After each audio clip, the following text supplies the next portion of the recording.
ప్రియులారా, ఈరోజు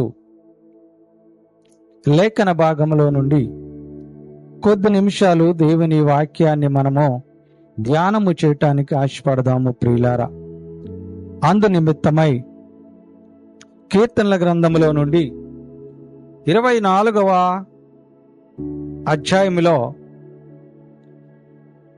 4-5 వచనాలను మనము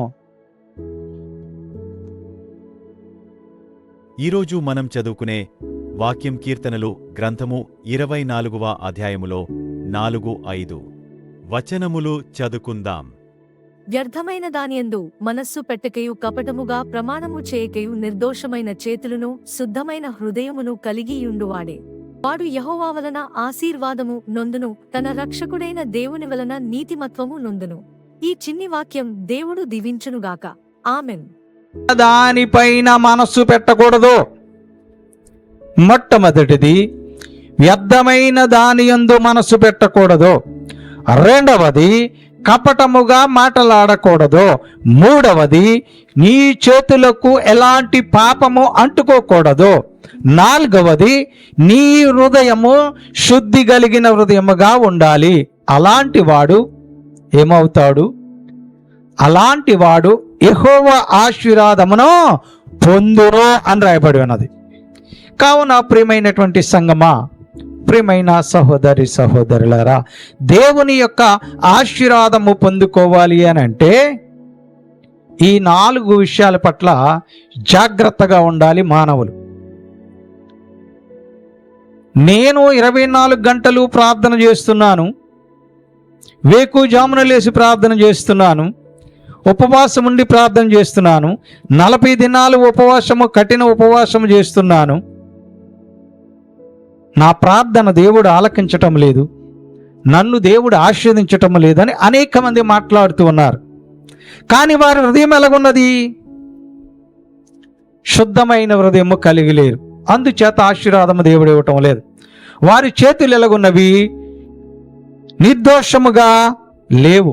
దోషాన్ని అంటిపెట్టుకుని ఉంటున్నవి చేతులు. వారు మాట తీరి వెలగొన్నది కపటమైన మాటలు మాట్లాడేవారిగా ఉన్నారు. మనిషి కనిపించినప్పుడు ఒకలాగా, మనిషి లేనప్పుడు మరొకలాగా మాట్లాడుతూ ఉన్నారు. మనిషి ఎదుటపడినప్పుడు ప్రేమను ఒలకబోస్తూ మాట్లాడుతూ ఉన్నారు. మనిషి వెళ్ళిపోయినప్పుడు ఆ మనిషి గురించే వ్యతిరేకంగా మాట్లాడుతున్నారు. అందుచేత దేవుడు ఆశీర్వాదం ఇవ్వటం లేదు.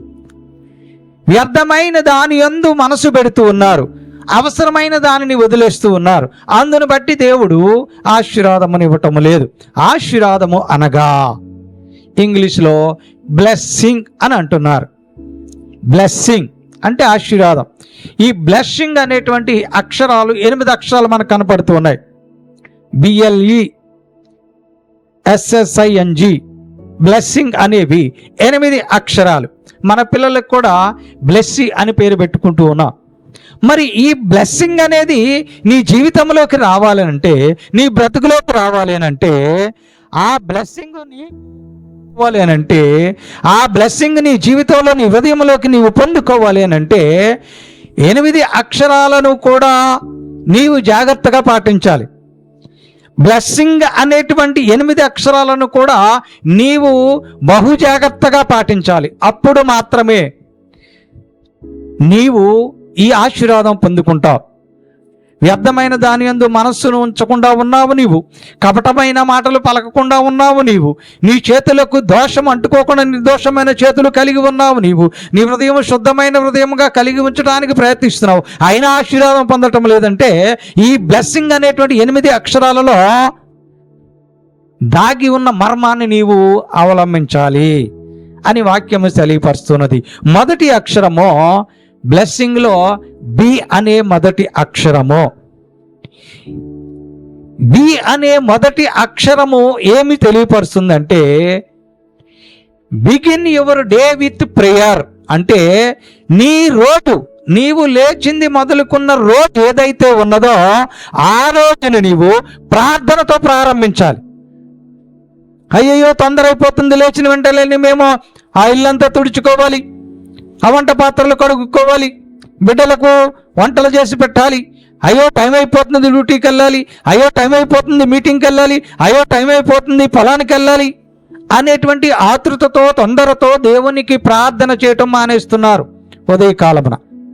అందుచేతనే బ్లెస్సింగ్ అనేది ఈ ఆశీర్వాదం అనేది మీరు పొందుకోలేకపోతూ ఉన్నారని వాక్యం మాట్లాడుతూ ఉన్నది. అందుకే మొదటి అక్షరము begin with the day, begin your day with prayer, అంటే ప్రార్థనతో నీ రోజుని నీవు ప్రారంభించాలి. వాక్యాన్ని మనము చదివినప్పుడు ద్వితీయోపదేశకాండంలో అసలు మొదటిది బ్లెస్సింగ్ అనే దాంట్లో కీర్తన గ్రంథము 5వ అధ్యాయంలో 23వ వచనములో మనకు మాట మాట్లాడుతున్నది. ఏమి? యెహోవా ఉదయమున నా కంఠస్వరము నీకు వినపడను, ఉదయమున నా ప్రార్థన నీ సన్నిధిని సిద్ధము చేసి కాచుకొని ఇందును. అంటే ఏంటి? ఉదయకాలమున దేవునిని నీవు లేవగానే ప్రార్థించాలి, అప్పుడు నీకు ఆశీర్వాదం. మరి ఆశీర్వాదం అంటే లేఖన భాగంలో ఆశీర్వాదం 2 రకాలుగా మనకు కనపడుతూ ఉన్నది. ఈ ఆశీర్వాదము ఇహలోక సంబంధమైన ఆశీర్వాదము, పరలోక సంబంధమైన ఆశీర్వాదము, 2 రకాల ఆశీర్వాదం మనకు కనపడుతూ ఉన్నది. మరి ఇహలోక సంబంధమైన ఆశీర్వాదము ఏమిటి అని మనం గమనించినప్పుడు ద్వితీయోపదేశకాండంలో 28వ అధ్యాయంలో 2వ వచనంలో కనపడుతూ ఉన్నది. నీవు నీ దేవుడైన యెహోవా, 2వ వచనం చదువుదాం. ఈ దీవెనలన్నీ నీ మీదకి వస్తాయి. మొదటిది, నువ్వు పట్టణంలో దీవించబడదు, నీ గర్భఫలము దీవించబడద్ది, నీ భూఫలము దీవించబడద్ది, నీ ధనధాన్యములు, నీ యొక్క డుక్కుటెద్దులు అన్నీ కూడా దీవించబడతాయి. ఇది ఇహలోక సంబంధమైన ఆశీర్వాదం. యోవేలు గ్రంథంలో కూడా మనం గమనించినప్పుడు 2వ అధ్యాయంలో 22, 23 వచనాలు కూడా కనపడుతున్నది. నీకు తొలకరి వర్షమును నీకు కలుగజేస్తాను, నీ ధాన్య సమృద్ధిని కలుగజేస్తాను, నీవు తృప్తిగా తిని బతుకుతావు. ఇది ఇహలోక సంబంధమైన ఆశీర్వాదం. యోవేలు గ్రంథం 2వ అధ్యాయాన్ని మనం చదివినప్పుడు ఆ విషయాలు స్పష్టంగా మనకు కనపడుతూ ఉన్నవి ప్రియులారా. కావున ప్రియమైన సంగమా, ఈ యొక్క ఆశీర్వాదం అనేటువంటిది 2 రకాలుగా ఉన్నది. మొదటిది ఇహలోక సంబంధమైన ఆశీర్వాదము దేవుడు నీకు దయచేయాలని ఆశపడుతూ ఉన్నాడు. ఆలోచన వచ్చేయండి. అంటే ఇహలోక సంబంధమైనది ఏమిటి? ధనము, ధాన్యము, ఆస్తి, అంతస్తు, డబ్బు, బంగారం, వెండి, వస్తువులు, కారులు, బంగళాలు, సంతృప్తికరమైన ఆహారము, వేసుకోవటానికి ఆహ్లాదకరంగా ఆకర్షణీయమైన దుస్తులు, ఇవన్నీ కూడా ఇహలోక సంబంధమైన ఆశీర్వాదాలుగా కనపడుతూ ఉన్నవి. రెండవది పరలోక సంబంధమైన ఆశీర్వాదమును మనము గమనించినప్పుడు ఎఫెసీ పత్రిక 1వ అధ్యాయం 3వ వచనంలో చెప్పబడుతున్నది. ఈ యొక్క పరలోక సంబంధమైనటువంటి ఆశీర్వాదము ఏమిటి అనగా, చదవండి, ఆత్మ సంబంధమైన ప్రతి ఆశీర్వాదము మనకు అనుగ్రహించును. అది ఏమి ఆశీర్వాదం అంటే అవి 3 రకాల ఆశీర్వాదాలు మనకు కనపడుతూ ఉన్నది. అదే ఎఫెసీ పత్రిక 1వ అధ్యాయం 7వ వచనంలో మనిషికి పాప క్షమాపణ. ఈ మనిషికి పాప క్షమాపణ కావాలి. ఎందుకు అనంటే ఈ మానవుడు పాపిష్టివాడిగా ఉన్నాడు. తన యొక్క ఆలోచనతో, చూపుతో, మాటతో, చేతులతో, చేష్టలతో, నడతలతో ఈ మానవుడు పాపం చేస్తున్నాడు. కాబట్టి ఎఫెసీ పత్రిక 1వ అధ్యాయంలో 7వ వచనంలో మానవునికి ఏమి కావాలంట?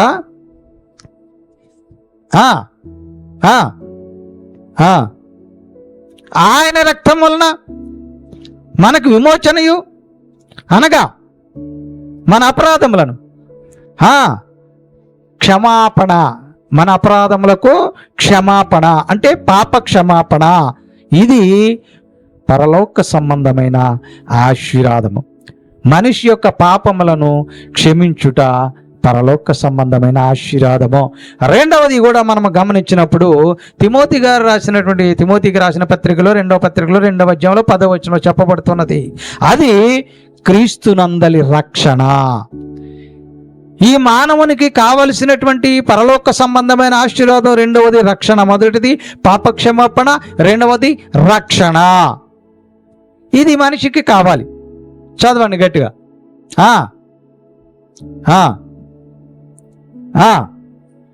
క్రీస్తునందలి రక్షణ పొందాలండి. ఇది రెండవదండి. పరలోక సంబంధమైన ఆశీర్వాదములో రెండవది రక్షణ పొందాలి మానవుడు. మూడవది మనము గమనించినప్పుడు మొదటి యోహాను పత్రికలో 5వ అధ్యాయంలో 10వ వచనంలో చెప్పబడుతుంది, ఈ మనిషికి నిత్య జీవము కావాలి. దేవుని కుమారుని యందు విశ్వాసం ఉంచేవాడు ఆ ఆ ఆ ఆ ఆ ఆ దేవుడు మనకు నిత్య జీవమును ఇది కావాలండి. ఇది పరలోక సంబంధమైన ఆశీర్వాదం. ఇప్పుడు 2 రకాల ఆశీర్వాదాల గురించి మీకు వివరించాను. మీరు గమనించండి, ఇహలోక సంబంధమైన ఆశీర్వాదము, పరలోక సంబంధమైన ఆశీర్వాదము 2 రకాల ఆశీర్వాదాలు ఉన్నాయి. కానీ ఎక్కువ మంది మానవులు కోరుకునేది ఇహలోక సంబంధమైన ఆశీర్వాదాన్ని కోరుకుంటారంటే ఈ లోకంలో బ్రతుకుతున్నారు గనక, ఈ లోకంలో జీవిస్తున్నారు గనక, ఈ లోకంలో బ్రతికేటువంటి ప్రతి మానవుడు కూడా డబ్బు కావాలని, బంగారం కావాలని, మేడ కావాలని, మిద్ది కావాలని, కారు కావాలని, బంగ్లా కావాలని, ఇలా రకరకాల ఆశీర్వాదాలు కోరుకుంటున్నారు. ఎప్పుడైతే క్రీస్తులో మనము జీవిస్తున్నామో, క్రీస్తులో మనం కడగబడ్డామో, క్రీస్తులో మనము రక్షణ పొందామో, మనము పరలోక సంబంధమైన ఆశీర్వాదము కొరకు ప్రయత్నము చేయాలి. మరి ఈ ఆశీర్వాదాలు పొందటానికే బ్లెస్సింగ్లో మొదటి అక్షరము మొట్టమొదటిది ఎలా ఉండాలి అంటే begin your day with prayer. మొదటిది ప్రార్థనతో నీ జీవితాన్ని ప్రారంభించాలి.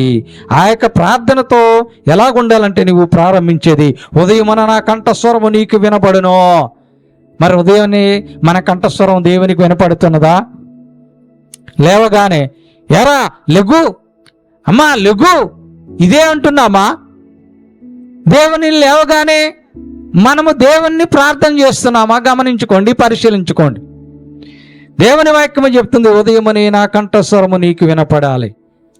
ఉదయమున నా ప్రార్థన నీ సన్నిధికి సిద్ధము చేసి కాచియుందుము. గమనించండి ప్రియులారా, ఉదయాన్నే సూర్యోదయమున యోబు గారు ప్రార్థన చేశాడు.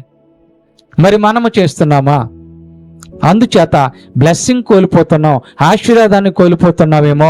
గమనించండి, తెల్లవారుజామున దేవునికి ప్రార్థన చేసేవారిగా ఉండాలి. బ్లెస్సింగ్లో మొదటి అక్షరము ఏమిటి? మొదటి అక్షరం అంటే begin your day with prayer. ప్రార్థనతో నీ యొక్క రోజును ప్రారంభించాలి. అది బ్లెస్సింగ్లో 8 అక్షరాల్లో మొట్టమొదటిది. రెండవది బ్లెస్సింగ్లో రెండవది ఏమిటండి? రెండవది L listen the word of God.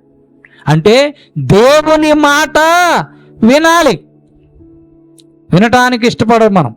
ఎందుకనంటే టైం అయిపోతూ ఉంటుంది, ఆకలేస్తూ ఉంటుంది, ఎండ వేస్తూ ఉంటుంది, ఉక్కబోస్తూ ఉంటుంది. కాబట్టి దేవుని మాట మనం వినటానికి మన మనస్సు లగ్నము చేయలేం. ఏమంటారు పెద్దలు? Mind absent, body present. ఇక్కడే ఉంటాం, దేవుని సన్నిధిలోనే ఉంటాం, కానీ మన మైండ్ ఎక్కడ ఉంటుంది? వేరే వేరే ప్రాంతాలకు వెళ్ళిపోతూ ఉంటుంది. అందుకే బ్లెస్సింగ్స్లో 2వ అక్షరం L, listen the word of God. ద్వితీయోపదేశకాండ 28వ అధ్యాయం 1వ వచనం చదవండి. నీవు నీ దేవుడైన యెహోవా మాట ఎలా వినాలండి? ఏదో యథాలాపంగా వచ్చాం గనక పాస్టర్ గారు ఏదోటి చెప్తుంటారులే, మా ఊడే కదా, మా బంధువే కదా, అయ్యేం చెప్తాడులే. ఎవరి మాటలు చెప్తున్నాం? దేవుని మాటలు చెప్తున్నాం. మా సొంత కవిత్వం మీకు చెప్పటం లేదు. కాబట్టి మీరు ఎలా వినాలి మాటలు? దేవుని మాటలు ఎలా వినాలండి? శ్రద్ధగా వినాలి, వేళాకోళంగా కాదు, ఏదాలాపంగా కాదు, నామకార్థంగా కాదు. దేవుని మాట ఎలా వినాలండి? శ్రద్ధగా వినాలి. రెండవది, బ్లెస్సింగ్ నీవు పొందుకోవాలంటే, ఆశీర్వాదం నీవు పొందుకోవాలనంటే రెండవది దేవుని మాట శ్రద్ధగా వినాలి. మూడవది ఏంటండి?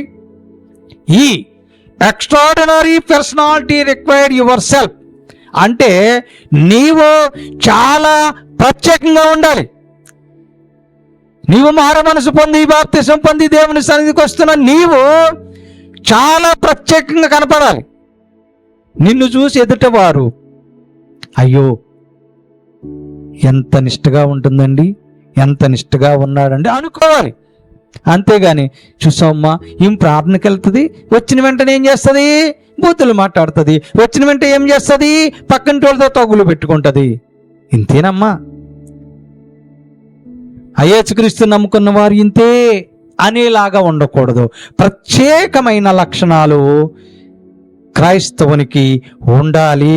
చూడండి ప్రియులారా, రోమాపత్రికలో 12వ అధ్యాయం 2వ వచనం చదవండి. రోమాపత్రిక 12వ అధ్యాయము 2వ వచనం చదవండి. మీరు ఈ లోక మర్యాదను అనుసరించక, చూడండి, ఉత్తమమును అనుకూలమును సంపూర్ణమునై ఉన్న దేవుని చిత్తమేదో పరీక్షించి తెలుసుకొనున్నట్లు మీ మనస్సు మారి నూతన మగుట వలన రూపాంతరము పొందుడి. ఇప్పుడు ఎలాగ ఉండాలి, మీరు రూపాంతరము పొందాలి. రూపాంతరం పొందటం అంటే ఏమిటి? గొంగలి పురుగు నల్లగా ఉంటుంది, అది మనిషిని తాకితే ఒళ్ళంతా దద్దుర్లు వస్తుంది, శరీరం అంతా దురద వస్తున్నది. మరి అదే గొంగలి పురుగు రూపాంతరము చెంది సీతాకోక సిలిక అవ్వగానే ఆహా ఎంత బాగుంది, ఎన్ని రంగులున్నవి అని మనము అబ్బురపడుతూ ఉన్నాం. కారణం ఏమిటో తెలుసా? అది ఏమైంది? రూపాంతరము పొందింది. మరి నీవు కూడా ఈ లోక మర్యాదను అనుసరించకుండా రూపాంతరము పొందాలి. అదే ఈకున్నటువంటి ఆ యొక్క అర్థం ఏమిటంటే extraordinary personality required your self. నీకు ప్రత్యేకమైన లక్షణాలు ఉండాలి. నిన్ను చూడగానే అయ్యో ఈమె క్రైస్తవురాలేమో, ఈమెను చూడగానే వందనాలు చెప్పేలాగా ఉండాలి తప్ప ఆ వ్యక్తిని, ఆ మనిషిని, ఆ యొక్క మరి మగ వ్యక్తిని కానీ, నీ స్త్రీని కానీ, పురుషుని కానీ చూసినప్పుడు ఎదుటవారు 2 చేతులెత్తి నమస్కరించేలాగా ఉండాలి. అది ఎక్స్ట్రాడినరీ పర్సనాలిటీ అంటే. అంతేగాని మనల్ని చూసి, మనం వేసుకునే డ్రెస్సును చూసి, మనం మాట్లాడే మాటను చూసి ఎదుటివారు మనల్ని విమర్శించేలాగా ఉండకూడదు. అందుకే మనకి బ్లెస్సింగ్ రావటం లేదేమో. ఇది 3వది. ఏమిటది? EBLE, extraordinary personality required your self. 4వ అక్షరాన్ని మనం గమనించుదాం. 4వ అక్షరం ఏంటి చెప్పండి? ఎస్ అనే దానికి share godless to everyone. Gladness గమనించండి ప్రియులారా. షేర్ గ్లాడ్నెస్ టు ఎవ్రీవన్ అంటే సంతోషము, ఆనందము, దేవుడు నీకు ఇచ్చినటువంటి ఈ సంతోషము, ఆనందము ఎదుటి వారికి పంచిపెట్టాలట. ఏం పంచిపెట్టాలి? బియ్యం పంచిపెట్టమంటలే. ఏం పంచిపెట్టాలి? నీ దగ్గర డబ్బులు పంచిపెట్టమంటలే. ఏం పంచిపెట్టాలి? నీ తోటలో పండినటువంటి కూరగాయలు పంచిపెట్టమంటలే. నీ యొక్క ఆవరణలో కాచిన మామిడికాయలు పంచిపెట్టమంటలే. నీకు దేవుడు అనుగ్రహించిన సంతోషము, ఆనందము ఎదుటవారికి పంచిపెట్టాలి. ఎలా పంచిపెట్టాలండి? ఆలోచన చేద్దాం. తెస్సలోనికి రాసిన మొదటి పత్రికలో, తెస్సలోనికి రాసినటువంటి మొదటి పత్రికలో 5వ అధ్యాయం 11వ వచనం చదువుదాం. అక్కడ ఏమి రాసి ఉన్నదో చూడండి, త్వరితంగా చదవాలి. తెస్సలోనికి రాసినటువంటి మొదటి పత్రిక 5వ అధ్యాయం. కాబట్టి మీరు ఇప్పుడు చేయనట్లుగానే ఒకనినొకడు ఆదరించుకుని ఒకనినొకడు క్షేమాభివృద్ధి కలుగ చేయాలి. అంతే తప్ప మీ అన్నగారు బాగుపడుతున్నారని నువ్వు అసూయపడకూడదు. నీ తమ్ముడు బాగుపడుతున్నాడని నీవు అసూయపడకూడదు. నీ తోటికోడలు బాగుంటుందని నీవు అసూయపడకూడదు.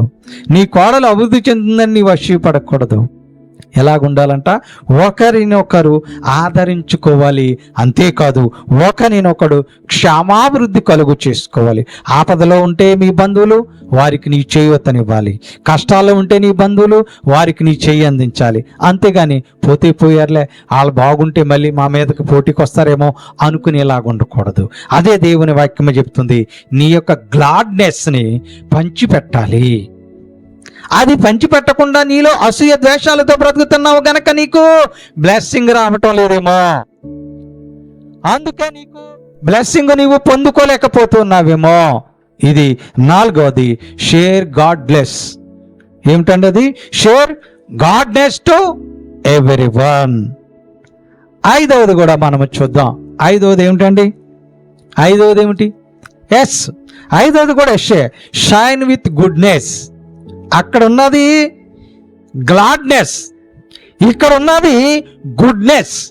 ఇది 5వది ఏమిటి? Shine with goodness. నీవు మంచితనముతో ప్రకాశించేవారిగా ఉండాలి. నీ మంచితనము చేత అందరూ కూడా నిన్ను మెచ్చుకునేలాగా ఉండాలి. అంతే తప్ప అమ్మో ఆమె నోరు తెరిస్తే, అమ్మో ఆమె, అయ్యో ఆమె చేసే పనులు, అయ్యో అతనా అనేలాగా ఉండకూడదు. ఎందుచేతనంటే దేవుని వాక్యము సెలవిస్తున్నది ప్రియులారా, మత్తయి సువార్త 5వ అధ్యాయం 16వ వచనములో, మీరు మీ సత్క్రియలను బట్టి, మీరు చేసే మంచి పనులను బట్టి, మీరు నడిచే నడవడిక మంచి నడవడికను బట్టి మనుష్యులు మీ సత్క్రియలను చూచి పరలోకమందున్న మీ తండ్రిని మహిమ పరుచునట్లు వారి ఎదుట మీ వెలుగు ప్రకాశింపనియ్యాలి.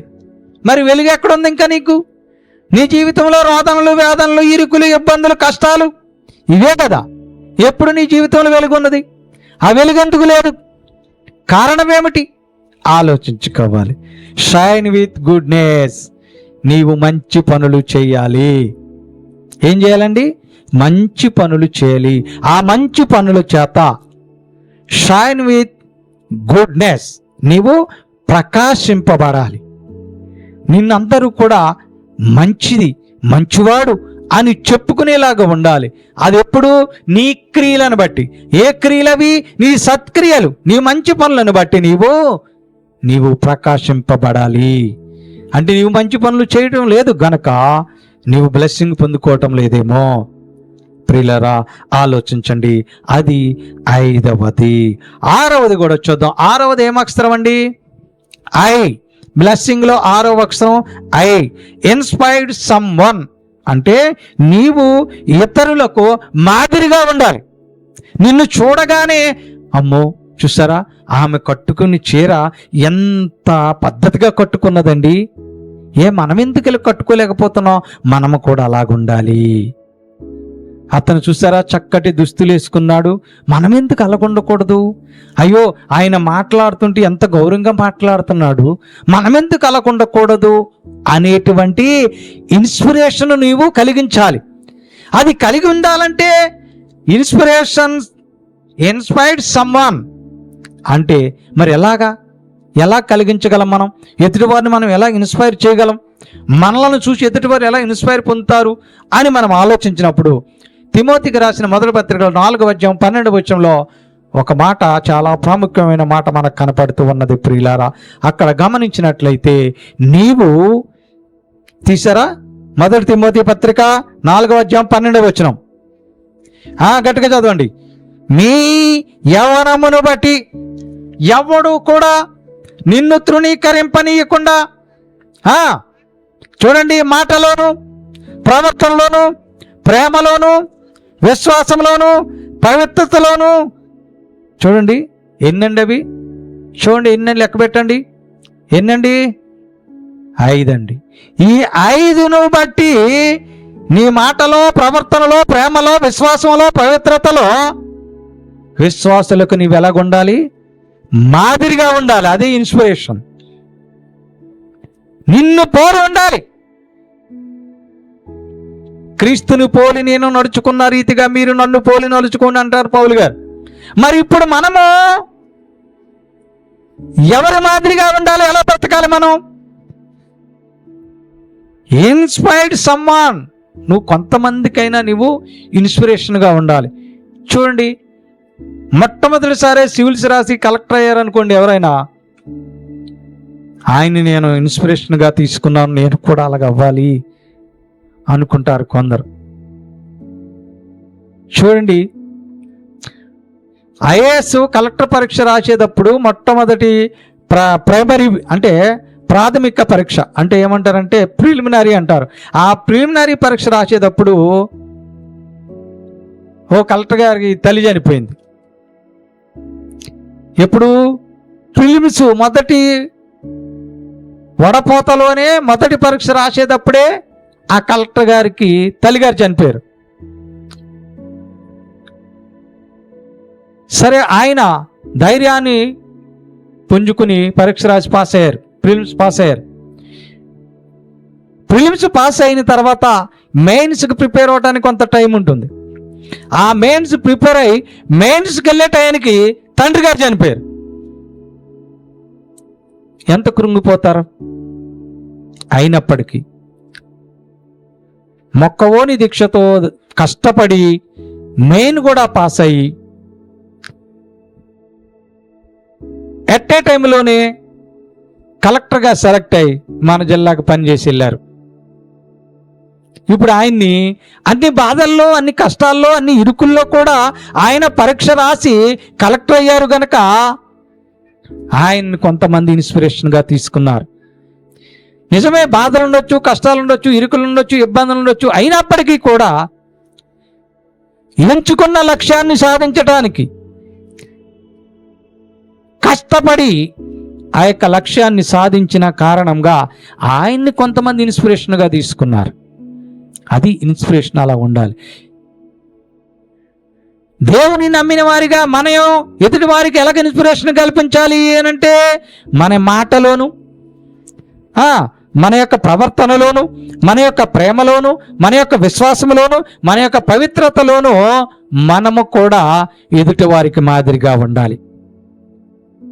ప్రియులారా, గమనించండి, అది 6వది. బ్లెస్సింగ్లో ఐ అక్షరం 6వది, ఇన్స్పైర్డ్ సమ్వన్.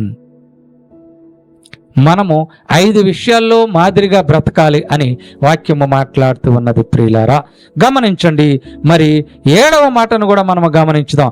7వ అక్షరం ఏమిటండి బ్లెస్సింగ్లో? ఎన్. ఎన్ అంటే never forgot the God grace. అంటే దేవుడు మన పట్ల చూపిన కృపను మర్చిపోకూడదు. ఎందుకో తెలుసా? రోడ్డు ఎక్కితే తిరిగి వచ్చే పరిస్థితులు లేని భయంకరమైన రోజుల్లో బ్రతుకుతున్నాం. ప్రపంచం అంతా కూడా యుద్ధ వాతావరణం నెలకొంది. ఇరాక్ ఇజ్రాయెల్కి యుద్ధం జరుగుతుంది. వందలాది మంది చనిపోతూ ఉన్నారు. తినటానికి తిండి లేక పిల్లలు అలమలలాడిపోతూ ఉన్నారు. భారతదేశానికి పాకిస్తాన్కి యుద్ధం తాత్కాలికంగా ఆగింది. ఉక్రెయిన్కి రష్యాకి యుద్ధం జరుగుతున్నది. చైనా మీద అమెరికా యుద్ధానికి సిద్ధమవుతూ ఉన్నది.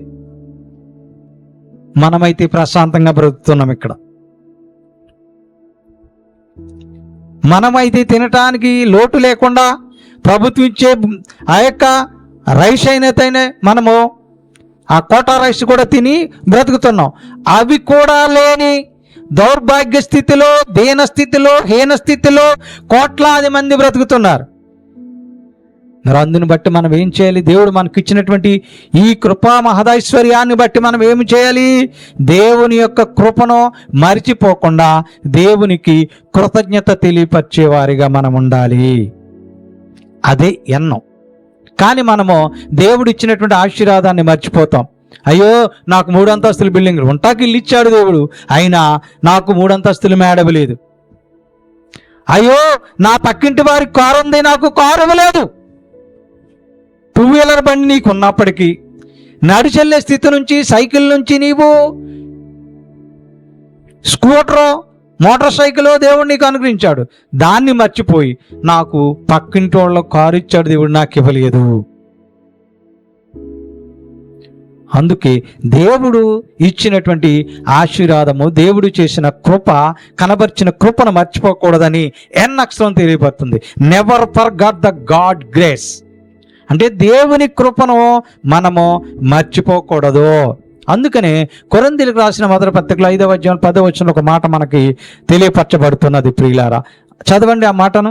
కొరింథీయులకు రాసిన మొదటి పత్రిక 5వ అధ్యాయం 10వ వచనం. ఆయనను నేనేమై ఉన్నాను? దేవుని కృప వలనే నాకు అనుగ్రహింపబడిన ఆయన కృప. ఎవరు అనుగ్రహించారండి కృపని? దేవుడు అనుగ్రహించిన కృప లేకపోతే మనం బ్రతుకుంటామా? కోట్లాది మంది కరోనాలో చచ్చిపోతే మనం బ్రతుకున్నాం కదా. ఎందుకని? దేవుడు మనకి అనుగ్రహించిన కృప నిష్ఫలము కాలేదు. వారందరికంటే నేను ఎక్కువగా ప్రయాసపడినది నేను కాదు, నాకు తోడైన దేవుని కృప. మన ప్రయాస ఏపాటిదండి? మన ఆలోచన ఏపాటిది? మన ప్రయత్నం ఏపాటిది? మన తెలివే పాటిది? మన బలమే పాటిది? మన డబ్బే పాటిది? మనతో ఉన్నటువంటి వారు ఎవరు? దేవుని కృప. అందుని బట్టి నీవు never forgot the God's grace. దేవుని యొక్క కృపను నీవు ఎప్పుడు కూడా మర్చిపోకూడదు. మర్చిపోకుండా ఉండాలంటే ఏం చేయాలి? మొదటి దశలోని పత్రిక 5వ అధ్యాయంలో 18వ వచనంలో నీవు అన్ని విషయాల్లో, ప్రతి విషయంలో దేవునికి నీవు కృతజ్ఞతాస్తుతులు చెల్లించాలి. అందుచేత నీవు మర్చిపోకూడదు. బ్లెస్సింగ్లో 7వ అక్షరం N, never forgot the God's grace. Last అక్షరం 8వ అక్షరం జీ అక్షరం, గివ్ వాట్ యు గాట్. అంటే నీవు ఏదైతే పొందావో అది నీవు ఇతరులకు ఇవ్వాలి. దేవుడు నీకు ఏదైతే ఇచ్చాడో అది నీవు ఇతరులకు ఇవ్వాలి. ఎందుకు ఇవ్వాలి అంటే, ఇప్పుడు దేవుడు నీకు ఇల్లు ఇస్తే నువ్వు ఈ ఇల్లు ఎదుటి వాళ్ళకి ఇచ్చేయాలా? దేవుడు నీకు కారు ఇస్తే నీవు ఎదుటి వారికి కారు ఇచ్చేయాలా? దేవుడు నీకు బండి ఇస్తే నీవు బండిని ఇతరులకు ఇచ్చేయాలా? అది కాదు. దేవుడు నీకు ఏదైతే అనుగ్రహించాడో, నీకు ఆయుష్ ఇచ్చాడు, ఆరోగ్యం ఇచ్చాడు, ఆశీర్వాదం ఇచ్చాడు, ఆనందం ఇచ్చాడు, ఆహారం ఇచ్చాడు కదా. మరి ఆహారం లేని వారికి ఆహారం పెట్టడానికి నీవు వెనకం చేస్తే ఎలాగా? భిక్షాందేహి అని నీ ఇంటి ముందుకు వచ్చి అడుక్కునే వారికి గుప్పుడు అన్నం పెట్టడానికి కూడా నీకు చేతులు రాకపోతే ఎలాగూ? దేవుని వాక్యం చూద్దాం ఏమని రాయబడి ఉన్నదో. మత్తయి సువార్త 6వ అధ్యాయము 38వ వచనం. మత్తయి సువార్త 6వ అధ్యాయము 38వ వచనాన్ని చదువుదాం. చదవండి. 6వ అధ్యాయంలో ఈయుడి మీకు ఇయ్యబడును, అణచి కుదిలించి దిగజారునట్లు నిండు కొలతను మనుష్యులు మీ ఒడిలో కొలుతురు. మీరు ఏ కొలతలో కొలుతుందో ఆ కొలతతోనే మీకు మరలా కొలవబడును. గమనించండి ప్రియులారా. అంటే ఇప్పుడు మనకి దేవుడు ఏమైతే ఇచ్చాడో ఇయ్యుడి మీకు ఇయ్యబడును అని వాక్యం మాట్లాడుతున్నది. తట్టుడే మీకు తీయబడును, అడుగుడి మీకు ఇయ్యబడును, ఇయ్యుడి మీకు ఇయ్యబడును. మనకి దేవుడు ఏదైతే ఇచ్చాడో అది మనకంటే దౌర్భాగ్య స్థితిలో ఉన్న వారికి, మనకంటే హీన స్థితిలో ఉన్న వారికి ఇవ్వటం అనేది అలవాటు చేసుకోవాలి అని వాక్యము మాట్లాడుతూ ఉన్నది. ప్రియులారా చూడండి, బ్లెస్సింగ్లో 8 అక్షరాల గురించి మీకు తెలియపరిచాను. మొదటి అక్షరం begin your day with prayer. Listen the word of God. Extraordinary personality required yourself. Share gladness to everyone. Shine with goodness. Inspire someone. Never forget the God grace. Give what you get. ఇవి చెయ్యకపోవటం వల్ల నీకు ఆశీర్వాదం రావటం లేదేమో గమనించండి. ప్రియ సహోదరి, పరిశీలన చేసుకోండి. ఇవి చేయటము లేకపోవటం వలన మీకు ఆశీర్వాదము దక్కటం లేదేమో. ఈ 8 సూత్రాలను దేవుడు మనకు ప్రవేశపెట్టాడు. మూలవాక్యంలోనైతే 4 విధాలుగా మీరు ఉండాలి అని చెప్పబడుతూ ఉన్నది. వ్యర్థమైన వాటిని మీరు మనస్సును పెట్టుకోవద్దని చెప్పబడుతూ ఉన్నది. కపటంగా మాట్లాడవద్దని చెప్పబడుతూ ఉన్నది. నిర్దోషమైన చేతులు కలిగి ఉండాలని, శుద్ధమైన హృదయం కలిగి ఉండాలని దేవుని వాక్యం మాట్లాడుతున్నది. అప్పుడు ఆశీర్వాదం పొందుతారు. మరి ఆశీర్వాదం పొందాలి అని అంటే ఈ 8 సూత్రాలు పాటించాలి. వేకువజామునే దేవుని నీకు ప్రార్థించే వారిగా ఉండాలి.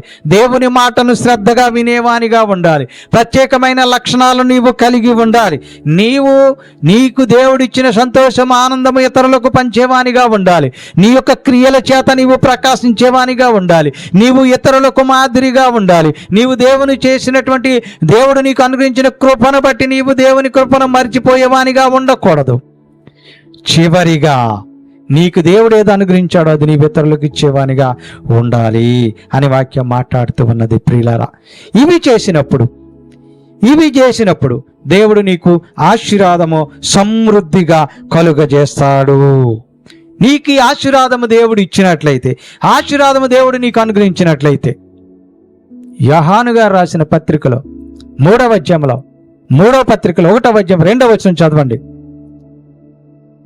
3వ పత్రిక 1వ అధ్యాయం 2వ వచనం చదవండి. నీ ఆత్మ వర్ధిల్లుచున్న కొలది నీవు ఏమిటండి? ప్రతి విషయములో వర్ధిల్లుచు, చూడండి, సౌఖ్యముగా ఉండవలెను. ఎప్పుడైతే ఈ ఆశీర్వాదం నీకు వచ్చిందో, దేవుడు నీకు ఆశీర్వాదం ఇచ్చాడో, అప్పుడు నువ్వు ప్రతి విషయములో వర్ధిల్లుతావు. అంతేకాదు, నీవు సౌఖ్యంగా బ్రతుకుతావు, సుఖముగా బ్రతుకుతావు. ఇవన్నీ దేవుడు నీకు దయచేస్తే, ఇవి దయచేయాలంటే 4 పనులు అక్కడ చేయమని చెప్తున్నది, 8 సూత్రాలు పాటించమని చెప్తున్నది. అప్పుడు నీవు దేవుడు అనుగ్రహించేటువంటి ఆశీర్వాదముల చేత వర్ధిల్లుతూ సుఖముగా బ్రతుకుతావు. నీవు వర్ధిల్లటం అంటే కొరింథీయులకు రాసిన 2వ పత్రికలో వర్ధిల్లటం అంటే స్పష్టంగా చెప్పబడుతున్నది. కొరింథీయులకు రాసిన 2వ పత్రికలో 9వ అధ్యాయం 8వ వచనంలో చెప్పబడుతున్నది, నీవు ఎల్లప్పుడు, కొద్ది రోజులు కాదు, ఎల్లప్పుడు, అన్నిటి యందు ఎల్లప్పుడూ మీలో మీరు సర్వ సమృద్ధి గలవారై ఉత్తమమైన ప్రతి కార్యము చేయుటకు దేవుడు మీ ఎడల సమస్త విధములైన కృపను విస్తరింపజేయునుగాక. ఆమేన్. అట్టి కృప నీకు కలగాలి అనంటే ఈ 8 సూత్రాలు పాటించాలి. నీవు సుఖముగా వర్ధిల్లుచు సుఖముగా బ్రతకాలంటే ఈ 8 సూత్రాలు పాటించాలి. ఈ 8 సూత్రాలు నీవు పాటించినట్లయితే ఫిలిప్పీ పత్రిక 2వ అధ్యాయం 13వ వచనంలో నీ కార్యాలన్నిటినీ కూడా ఆయన దయా సంకల్పము చొప్పున, ఆయన కృప చొప్పున, ఆయన ప్రేమ చొప్పున నీ ప్రతి కార్యాన్ని కూడా ఆయన సఫలీకృతము చేస్తానని వాగ్దానము చేస్తున్నాడు. ప్రియులారా, గమనించండి ప్రియ సహోదరి సహోదరులారా, దేవుని వాక్యం మాట్లాడుతున్నది, ఈ బ్లెస్సింగ్స్ నీవు పొందాలి, దేవుని నుంచి నీవు ఆశీర్వాదాలు పొందాలి అని అంటే 8 సూత్రాలు పాటిస్తూ దేవుడు నీ జీవితంలో, నీ బ్రతుకులో దయచేయాలనుకున్నటువంటి ఆ కృపా వాత్సల్యము చొప్పున అనుగ్రహించాలనుకున్నటువంటి ఆశీర్వాదాలు మీరు నిండుగా మెండుగా పొందుకొనుటకు 8 సూత్రాలు పాటించి ముందు కొనసాగాలని మీ అందరికీ తెలియపరుస్తూ ఈ నా కొద్ది మాటలు ముగిస్తూ ఉన్నాను. దేవుడి వాక్యమును మనందరి వినికిడిలో దీవించును గాక. ఆమేన్. మీ అందరికీ నా వందనములు.